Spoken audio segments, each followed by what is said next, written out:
One Piece chapter 1098 is here, and we have a lot to discuss. So without further ado, let's get right into it. Chapter is titled Birth of Bonney. Let's take a quick look at the cover page, where our favorite musician skeleton, Brook, is making an appearance. On the cover page, Brook is rocking the stage, but there's something unusual about his outfit. If you look closely, you'll notice that Brook's pants are adorned with a heartfelt message from none other than Eiichiro Oda himself. The message reads, "I couldn't finish drawing in time. Sorry." Now, this is a powerful reminder of something important we need to discuss. Oda-sensei, the genius behind this epic tale, has been dealing with some health issues lately. You might remember that he took a month-long break to undergo eye surgery, and even after that, he's been tirelessly releasing chapters every week without a break. It's impressive dedication, but it's crucial to remember that Oda is just like us, a human being with his own health to look after. As dedicated fans, it's only fair that we support Oda-sensei, no matter what. If he can't complete some drawings or needs to take more breaks for the sake of his health, we should understand and encourage it. After all, it's thanks to his creative genius that we have this amazing world of One Piece to explore. So, let's send our positive vibes to Oda-sensei.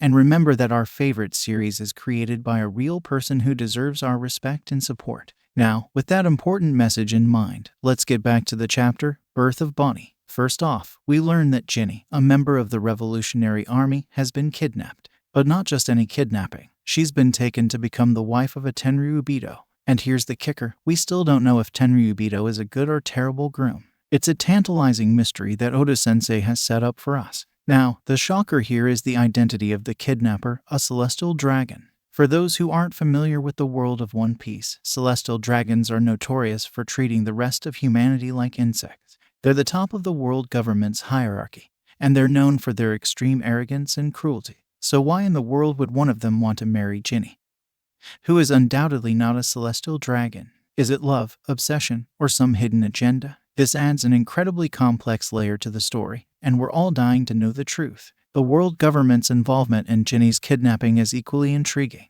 They orchestrated a surprise attack that annihilated Ginny's entire Revolutionary Army troop. This speaks volumes about the strength and cunning of the world government, especially considering that the Revolutionary Army is no ordinary group. So, what could Dragon, the leader of the Revolutionary Army, have done to earn such a high bounty and draw the world government's ire, especially the celestial dragons? It's a question that's been lingering for a while, and this chapter only adds more fuel to the fire. After Ginny was kidnapped, the Revolutionary Army takes a turn toward the more intense and violent side of things. It's a clear indication of the impact Ginny's abduction has had on the entire organization. But the real star of the show is none other than Kuma, who's always been a fascinating character. In this chapter, Kuma takes his intensity to a whole new level. We get to see Kuma in action, and boy, it's a sight to behold. He's using his devil fruit powers in the most incredible way, teleporting from one location to another to assist the rebels and carry out Revolutionary Army duties. It's not just about searching for Ginny. Kuma is making a real difference in helping people in trouble. This adds depth to Kuma's character and makes us feel even more connected to him. But here's the catch. We all know that One Piece is a world where intense battles and emotional turmoil go hand in hand. While we hope for the best for Kuma and Ginny, we can't help but feel a sense of impending tragedy as the story unfolds. It's that mixture of hope and dread that keeps us hooked and emotionally invested in this incredible tale. In a shocking twist, it's revealed that Bonney is the child born from Ginny and the Tenryubito, one of those celestial dragons that we love to hate. Now, I know many of us were speculating that Bonney might be the child of Kuma and Ginny or some sort of clone, but Oda-sensei always keeps us on our toes. This revelation adds a whole new layer of complexity to the story, and it's incredibly heart-wrenching for both Kuma and Ginny. Their love story takes a tragic turn as we learn the truth about Bonney's parentage. It's another reminder of the sacrifices and hardships that characters in the One Piece world endure. But this revelation also sheds light on the discrimination we've seen throughout the series. Celestial dragons are treated like royalty, and they're not afraid to assert their dominance over the rest of humanity. It's evident that they won't harm their own, except for the Holy Knights. When we recall Bonnie's escape from Blackbeard and Akainu, it now makes sense. It wasn't just because she was a child, it's because she's a celestial dragon. This further highlights the stark discrimination and power dynamics at play in the world of One Piece. Ginny, the central character in this chapter, contracts the rare and deadly disease known as Sapphire Scale. This disease is said to be even rarer than Amber Lead Syndrome, which we've seen in the past with Child Law. Now, what's unique about sapphire scale is that it's sunlight related, with a hint that it might be connected to moonlight, which is essentially sunlight reflected off the moon. This revelation opens up a world of theories and speculation. Some fans are speculating that the sunlight tree in Mariejois could be related to this disease.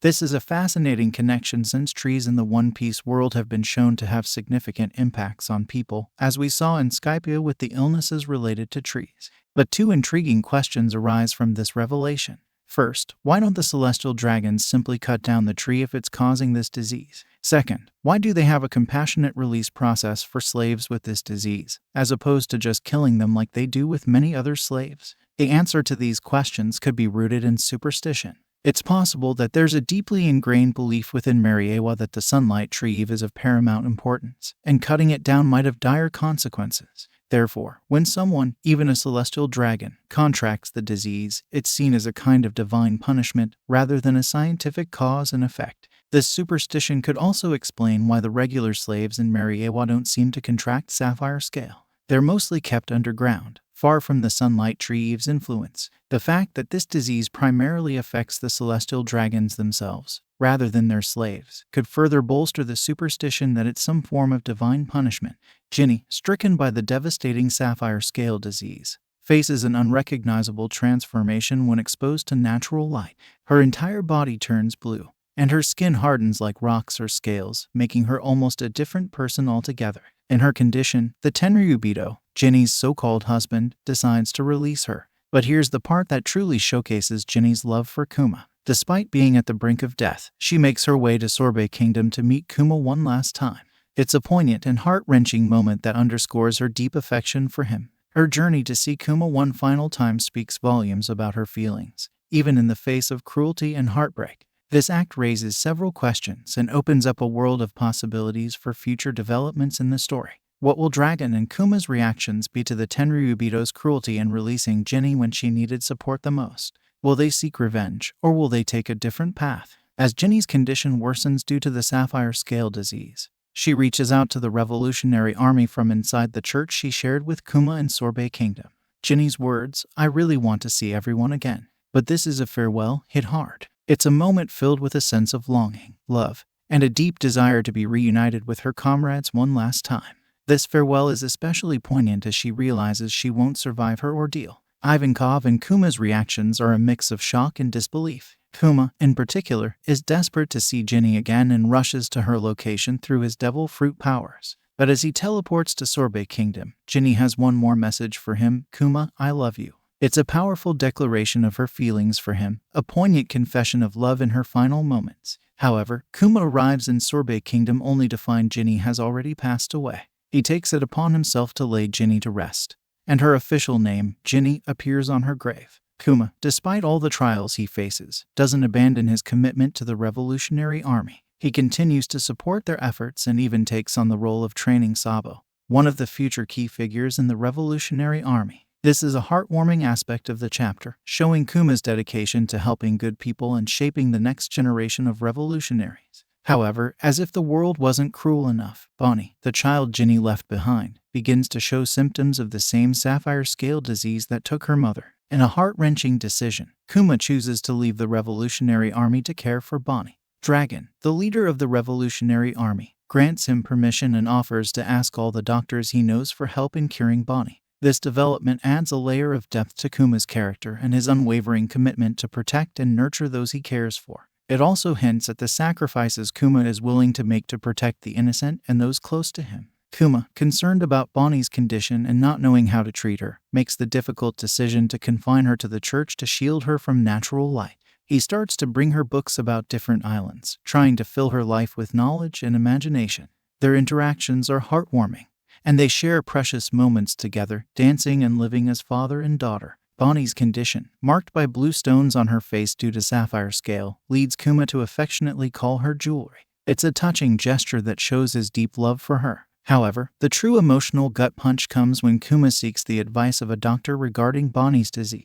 The doctor delivers the devastating news that even though Bonney has been sheltered from natural light, her condition will deteriorate with age, and she will not survive past the age of 10. Bonney, overhearing part of the conversation, misunderstands and believes that she will be cured when she turns 10. She's overjoyed with this misconception. Kuma, who has always kept an optimistic outlook, is now faced with the harsh reality that he can't bring himself to reveal to Bonney. He's trapped in a painful dilemma, unable to tell her the truth. As the chapter closes, we jump ahead in time to a period 5 years before the present, with Bonney now at the age of 6. The Sorbet Kingdom faces a new crisis as Bakari, the former Sorbet King, returns and begins to harm its citizens. The people turn to Kuma for help, setting the stage for what promises to be a gripping conflict.